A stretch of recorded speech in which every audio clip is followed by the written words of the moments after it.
Olá, minha gente.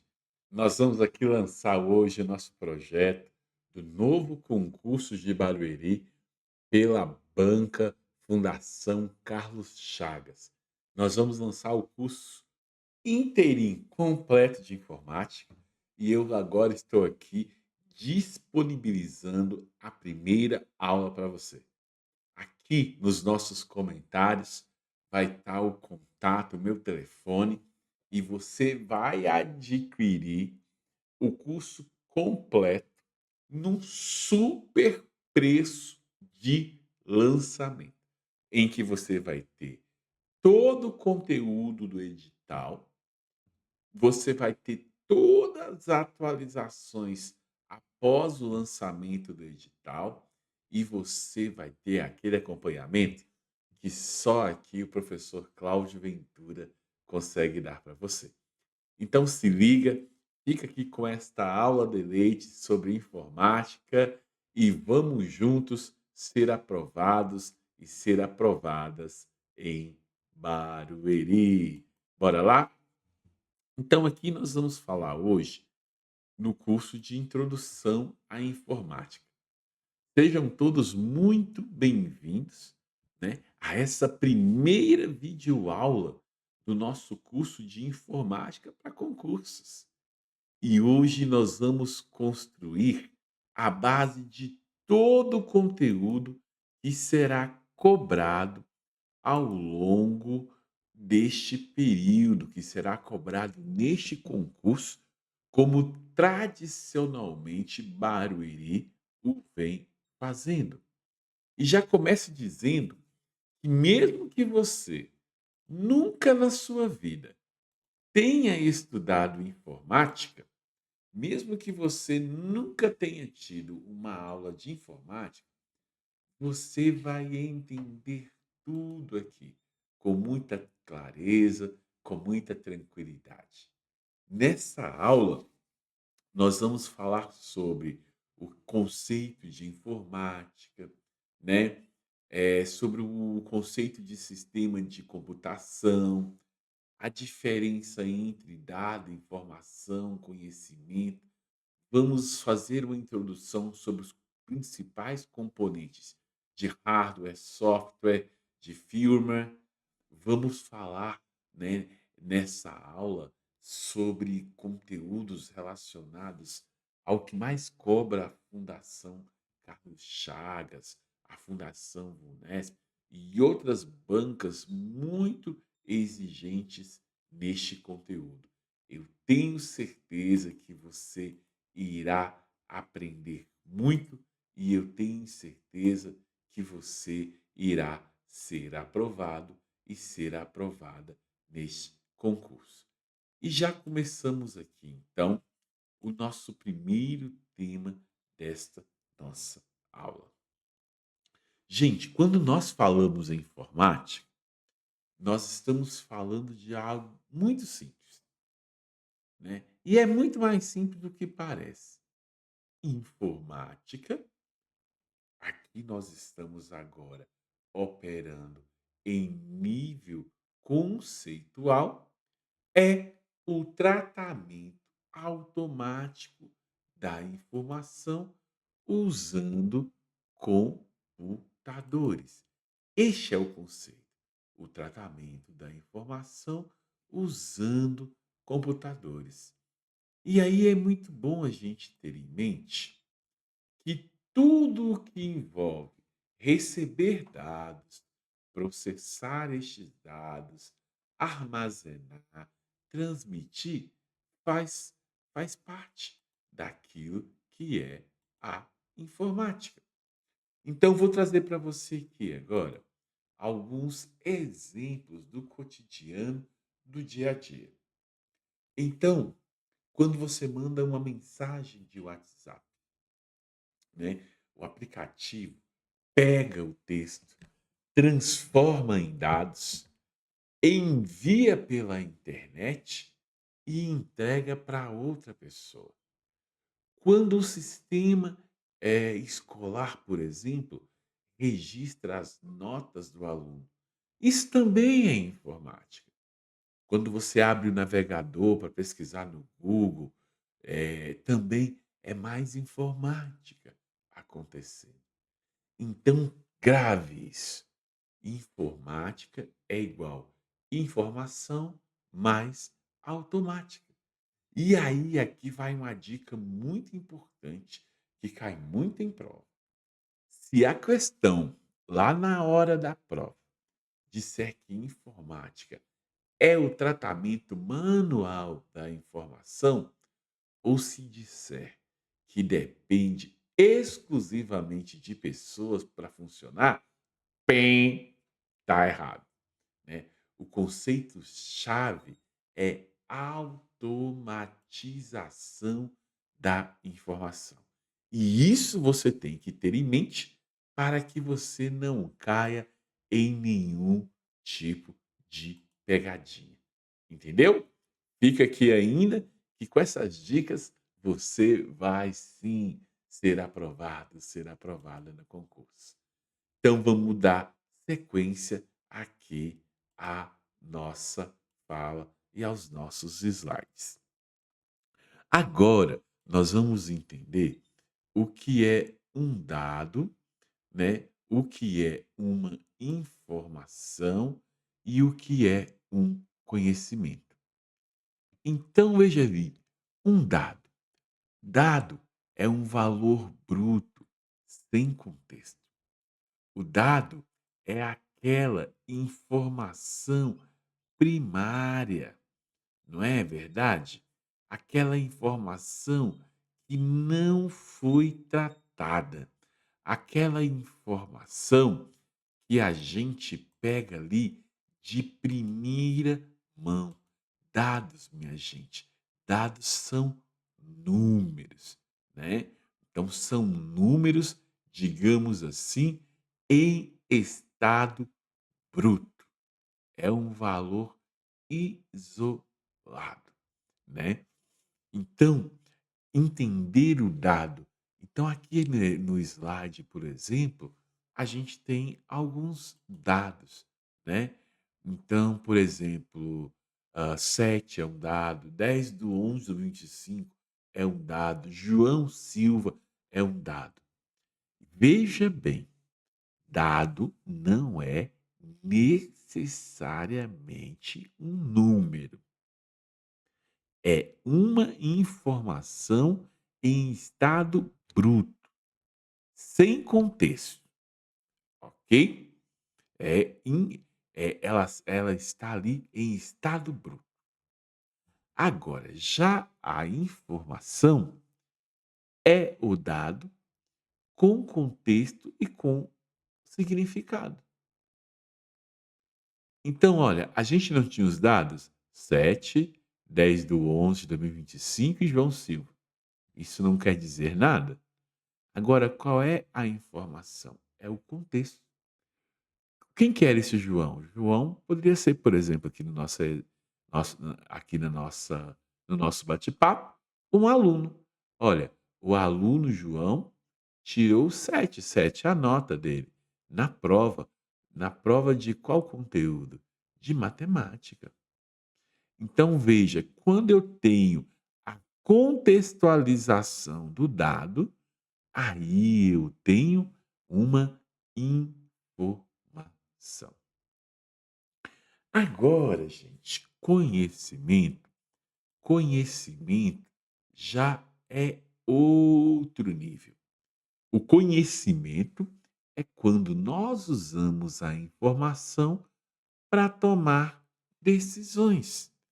Então veja aqui, ainda no seu slide, né?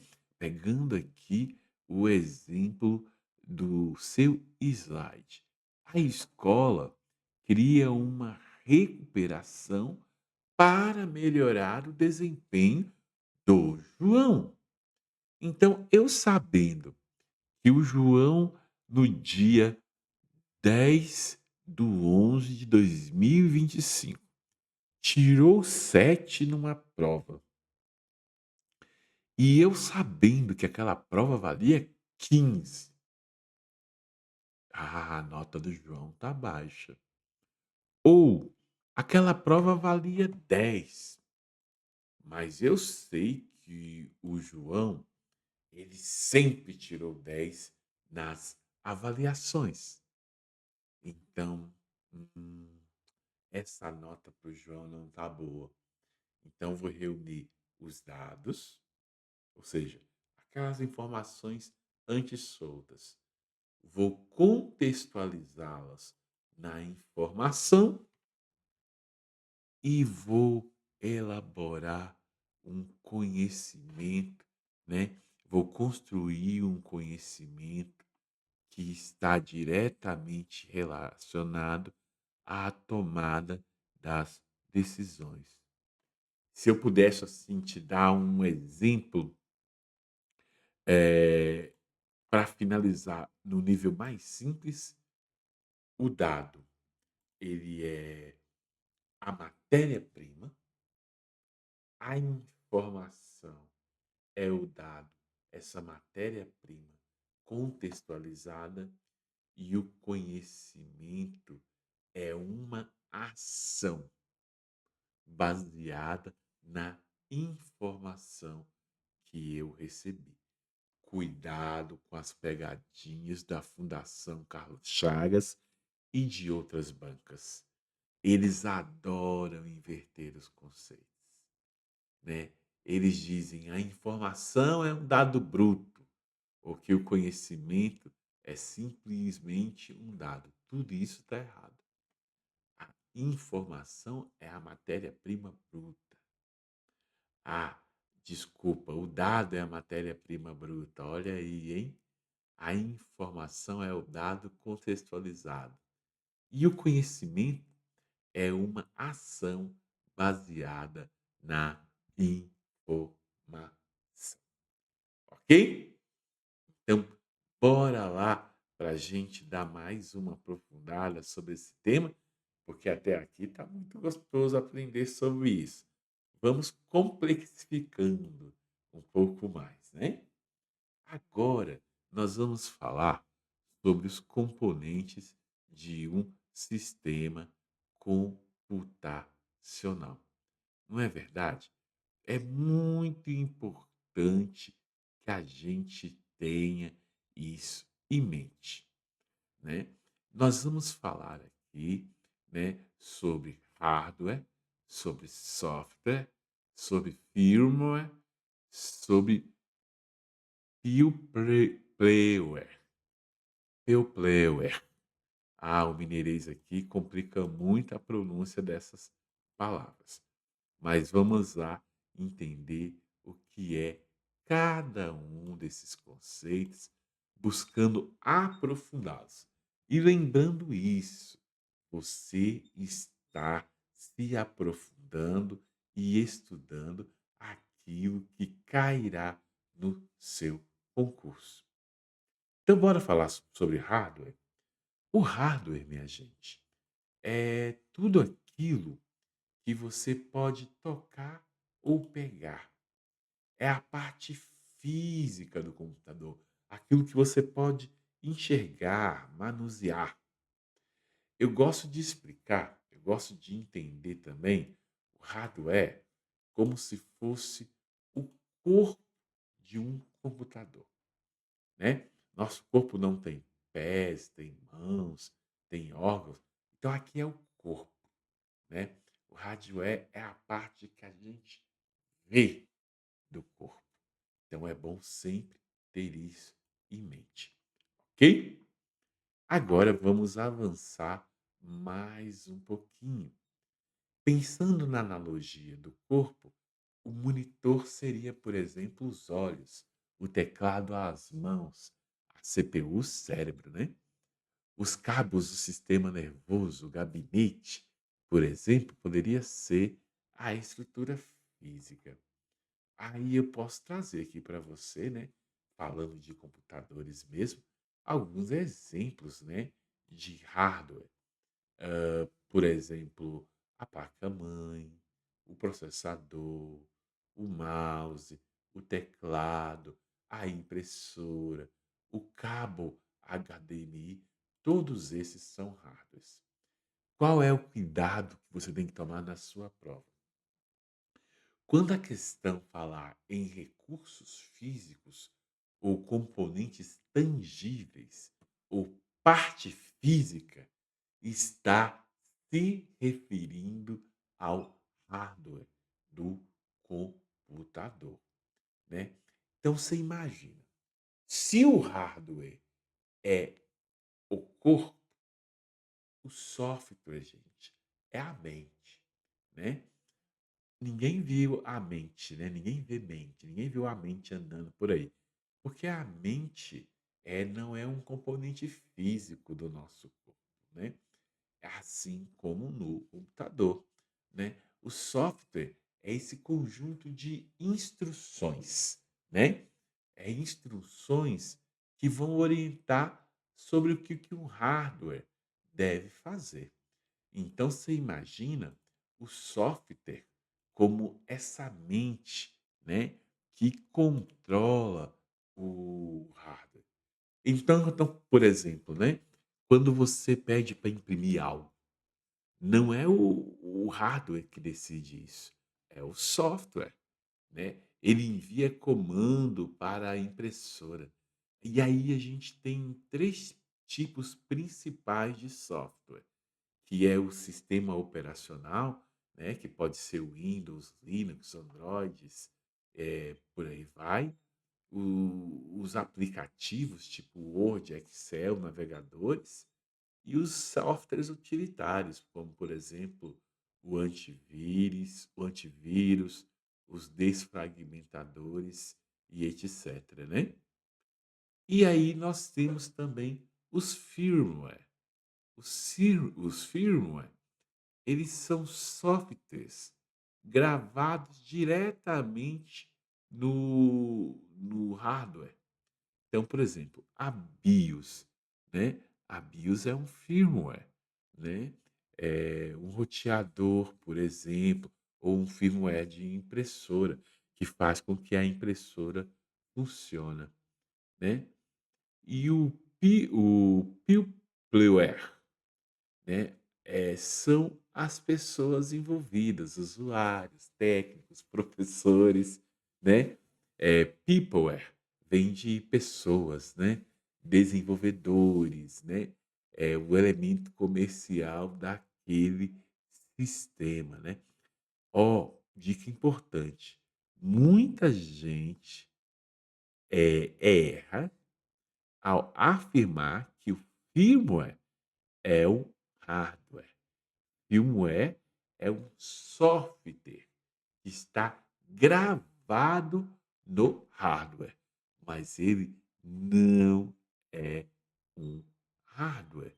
Então tem que ter muito cuidado e muita atenção, porque essa ideia de firmware é um conteúdo bastante cobrado no concurso. Firmware é um tipo de software gravado diretamente no hardware, ou seja, a parte física do computador. Mas o firmware não é hardware, ele não é físico, né? Ele é um conjunto de instruções. Serve para controlar o hardware em nível fundamental. Antes mesmo, por exemplo, do sistema, o sistema operacional carregar. Então é muito, muito importante que você tenha isso em mente. E agora nós vamos falar aqui do peopleware. O peopleware, gente, são as pessoas, né, que estão envolvidas, os usuários, os técnicos, né, todos eles formam este peopleware. É este nome bonitinho, né, ele pode ser um usuário comum, um professor, por exemplo, que está lançando notas, um técnico que faz a manutenção, o programador que cria um aplicativo, o gestor que usa um sistema, né, para tomar decisões. O Peopleware lembra que nenhuma tecnologia existe no vazio, né. Peopleware está aqui para nos lembrar que toda tecnologia, né, ela está diretamente relacionada à ação humana. Ou seja, é muito lindo ver aquela máquina funcionando, né, mas precisa, pelo menos até então, de seres humanos, né, que façam a manutenção, que apertem os botões, façam os ajustes e etcétera. Uma dica muito importante, né, muitas vezes a banca, pode definir o firmware como componente humano de um sistema, né. Então se aparecer isso, marque sem medo. Tá certinho, né. E você viu a dica aqui com o professor Cláudio, e você não vai errar em hipótese nenhuma esta questão. Então, bora lá dar mais um passinho aqui sobre os componentes internos de uma CPU. Ah, minha gente, é muito bom aqui agora a gente ver os componentes internos de uma CPU. E não se esqueça, você quer passar neste concurso? Você quer assumir o cargo na prefeitura? Então você pode adquirir o concurso do professor Cláudio Ventura, né. Aqui este concurso traz uma linguagem fácil, acessível, pedagógica, a partir da qual você poderá desenvolver os seus conhecimentos e alcançar a tão sonhada aprovação. Então vamos lá, gente. Bora, bora, bora, bora. Bora ser aprovado. Então aqui vamos falar sobre os componentes internos, né? Que é uma CPU, a memória e os barramentos. Gente, é importante que você entenda que uma CPU, aliás, primeiro vamos pensar aqui a sigla, olha, CPU, olha, sem unidade central de processamento. Ah, mas por que que não tá na sequência? Porque a sigla está no inglês, não? Então, mas a tradução é unidade central de processamento. O que faz uma CPU? Ela executa informações, ela faz cálculos e ela toma decisões lógicas. Então, é muito importante que você entenda que uma CPU, ela está mobilizada no sentido da execução de informações. Aquelas informações que são, passadas, e quem guia essas informações?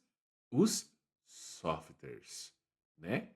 Então é muito importante que você tenha isso em mente. A CPU vai executar as instruções, né, fazer os cálculos e tomar as decisões que são ordenadas pelo software, né. Então uma CPU, ela é composta por uma ULA, unidade lógica e aritmética, que faz cálculos e operações lógicas, e uma UC, unidade de controle, que coordena todas as informações, e registradores, que são as memórias ultra rápidas dentro da CPU. Então, por exemplo, quando você digita uma palavra errada e ela é riscadinha de vermelho, né? Então, é essa memória ultra rápida que grava a grafia certa daquela palavra. E também é importante nós falarmos do clock. O clock é a velocidade da CPU, né? E essa velocidade é medida em gigahertz. Mas tem que ter muita atenção, hein? Tem um clock alto não significa automaticamente que o seu computador vai ter um desempenho melhor. Existem, por exemplo, outros fatores, né, como a quantidade de núcleos, né, dos computadores, ok? E aí, então, nós vamos ter aqui também 2 outros conceitos importantíssimos, que é o conceito de memória RAM e memória ROM. A memória RAM é a memória principal onde ficam os programas, em uso, né. Ela é volátil, perde tudo quando o computador desliga. Por isso, você perde trabalho se você fechar sem salvar. Então, a memória RAM é aquela memória descartável, volátil, ok? Já a memória ROM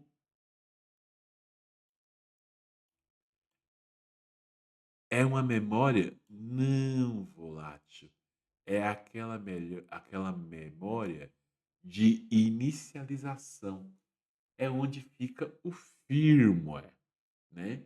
Lembra que o firmware está ligado diretamente ao hardware, porém o firmware é um software, né, é um software concatenado, ligado ao hardware, né. Então, a memória ROM, que não é volátil, ela é onde fica o firmware. Então, por exemplo, a BIOS. BIOS é aquela tela azul, né, onde quem entende de programação pode colocar códigos, onde tem aquele monte de códigos, né, do seu computador, também do seu celular, né. E essa memória ROM, ela mantém os dados mesmo sem energia, né. Então, quando você, por exemplo, salvou um texto, né, ele é mantido no computador pela memória ROM, né. Já porque a memória ROM é uma memória não volátil, permanente, né, estável, digamos assim. Estável é melhor que permanente. Agora a memória RAM já é uma memória volátil, volúvel, né, ela se apaga quando o computador é desligado, sem que seja salvo. E agora aqui eu tenho os dispositivos de entrada, saída e de armazenamento.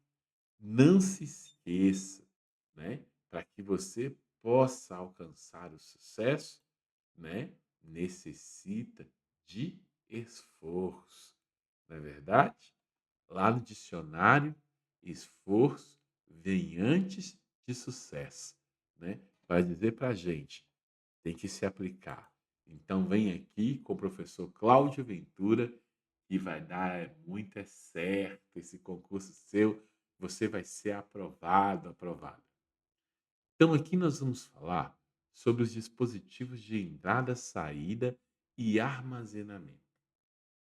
Gente, os dispositivos de entradas são aqueles dispositivos pelos quais a informação é inserida dentro do computador. E os dispositivos de saída são aqueles dispositivos pelos quais a informação é retirada do computador. Então, por exemplo, o teclado. Você abre lá um documento de Word, você digita lá uma frase, aí aquela frase é inserida no Word, naquele documento que você abriu. Então, o teclado, assim como o mouse, o microfone, o scanner, o leitor de código de barras, a webcam, são dispositivos de entrada. Eles levam informações do meio externo para dentro do computador. Já os dispositivos de saída são aqueles dispositivos que levam a informação para fora do computador.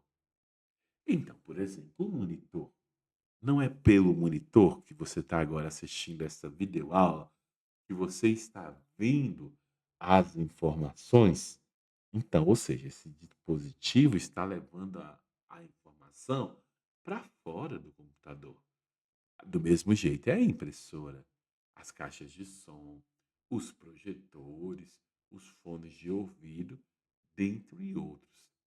Agora, você tem dispositivos que fazem as duas funções, que são dispositivos de entrada e saída. São os pendrives. O pendrive, não é? Você pode colocar um arquivo dentro do pendrive e levar para outro lugar.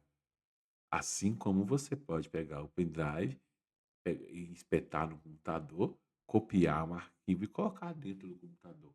Então, esse dispositivo pendrive, eles fazem as 2 funções. Eles tanto os pendrives tantos inserem informações no computador, quanto tiram informações de um computador. O HD, o SSD, o touchscreen, a impressora multifuncional, porque: "Ah, mas você não disse que a impressora era dispositivo de saída?" A impressora. Agora a multifuncional é de saída e entrada, porque a impressora multifuncional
Os servidores, eles fornecem, informações em rede, né, para armazenamento, e-mails, websites, bancos de dados.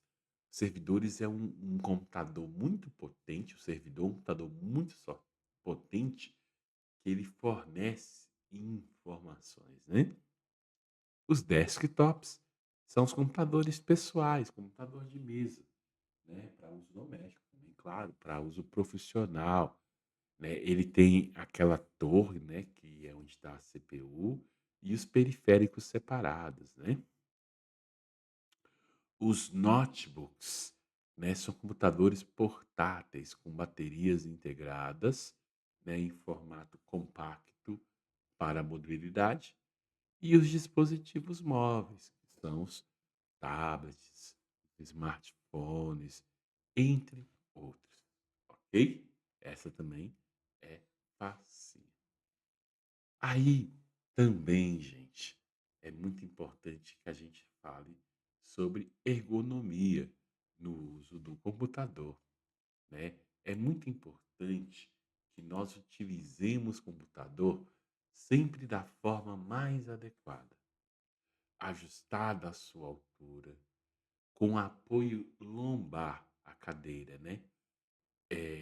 E apoio de braços, e que os pés estejam sempre apoiados completamente no chão, e você pode utilizar, claro, né, algum tipo de suporte para o pé, né. A postura do braço, né, os braços, os antebraços devem estar apoiados, formando ângulos de 90 graus sempre. Tem que manter os pulsos retos ao dedicar, sem dobrar para cima ou para baixo, para evitar dores e evitar né, que é a lesão por esforço repetido. É bom uma iluminação, né, sem excesso, direto, né, preferencialmente em luz natural, né, que é complementada com luz artificial. O monitor, ele deve estar, né, a uma distância de cerca de 50, 70 centímetros, né, e você deve evitar reflexos e ajuste de brilho, né. Deve fazer pausas regulares a cada hora. Você não pode utilizar computador por mais de 1 hora seguida. Tem que fazer 10 minutos de pausa a cada 1 hora. E evitar posturas forçadas, movimentos repetitivos, porque que esses movimentos podem provocar lesões. Então, esta é a primeira parte, o primeiro bloco de uma série de 10 aulas sobre informática, detalhando e dando dicas para que você possa ir excelentemente bem na sua prova. Adquira o nosso curso preparatório. Só me chamar lá no 11 98991 5857. Quem caminha mais cedo chega primeiro. Aquele abraço, boa sorte e até mais.